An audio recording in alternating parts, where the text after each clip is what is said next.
Jusqu'à 9 heures, Good Morning Business.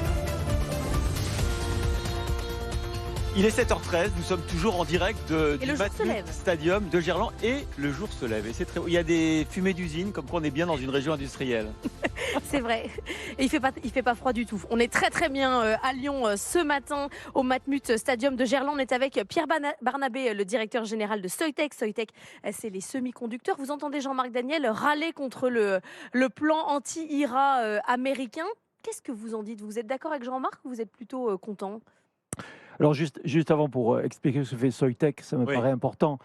C'est Soitec conçoit et fabrique des matériaux très avancés qui sont à la base des semi-conducteurs, avec deux axes importants. Travailler sur des applications de toute dernière génération et Notamment la 5G dans le réduire, téléphone. alors bien sûr la 5G, et réduire la consommation effectivement électrique. Donc pour les téléphones, pour les voitures, pour les objets connectés. Alors justement, vous êtes basé près de Grenoble, dans la région Rhône-Alpes aujourd'hui. On connaît ST Micro, on connaît Soitec, vous êtes les deux grands géants européens des semi-conducteurs. Effectivement, comme le disait Laure, est-ce que quand même on n'a pas besoin d'un petit coup de pouce, d'un plan industrie verte, d'un plan innovation face à l'IRA américain? Parce que Jean-Marc, il râle toujours contre les subventions publiques, mais à un moment donné, on ne peut pas se laisser regarder ce qui se passe avec Joe Biden aux États-Unis et ne rien faire, non? Alors, il y a un plan européen de Chips Act, il y a un plan américain, il y a des plans, bien évidemment, dans plusieurs pays qui veulent maîtriser l'industrie des semi-conducteurs parce que c'est une industrie extrêmement stratégique qui désormais nous entoure. Vous avez des semi-conducteurs tout autour de vous, aux oreilles, partout. Et on a vu à quel point on était dépendant, notamment de l'Asie. Tout à fait, mais grâce à effectivement des plans très importants, il y a un rééquilibrage qui est en train de se faire. Et l'Europe reprend effectivement des couleurs. Mais même si nous, on est un exportateur, puisque plus de 90% de notre production est exportée dans le monde. Donc, je rappelle que nous, vous on a avez des 1 racines. milliard de chiffre d'affaires, 2300 collaborateurs. C'est pas une start-up. Et vous produisez ici, en France? Alors, on produit à Bernin, à côté de Grenoble.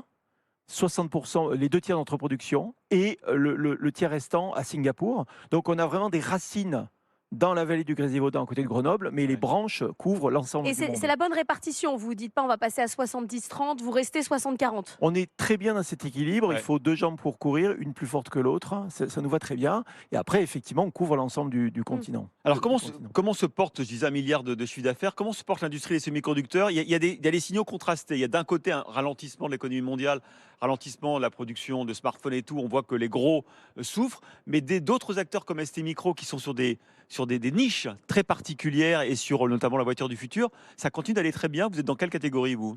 On est dans toutes ces catégories. Alors, il y a des catégories, effectivement, qui sont plus contrastées. Par exemple, sur la téléphonie mobile, il y a eu moins de ventes de téléphones mobiles l'année dernière. Donc, effectivement, il y a des stocks qu'il faut écluser. Mais à côté de ça, on est présent sur l'automobile. On fournit énormément de substrats très avancés pour l'automobile, pour les systèmes d'aide à la conduite, mais aussi pour les voitures électriques, puisqu'il y a le carbure de silicium, qui est une nouvelle technologie qui permet effectivement d'améliorer le ratio batterie-moteur électrique en consommant beaucoup moins d'énergie. Et puis les objets connectés, parce qu'il y a de plus en plus d'objets qui nous entourent, de plus en plus intelligents, qui demandent aussi d'avoir des substrats qui consomment beaucoup moins d'énergie. Ça, c'est très important. Comment vous voyez un peu cet écosystème lyonnais? Vous avez des contacts avec la French Tech de la région? Vous avez des échanges intellectuels, business?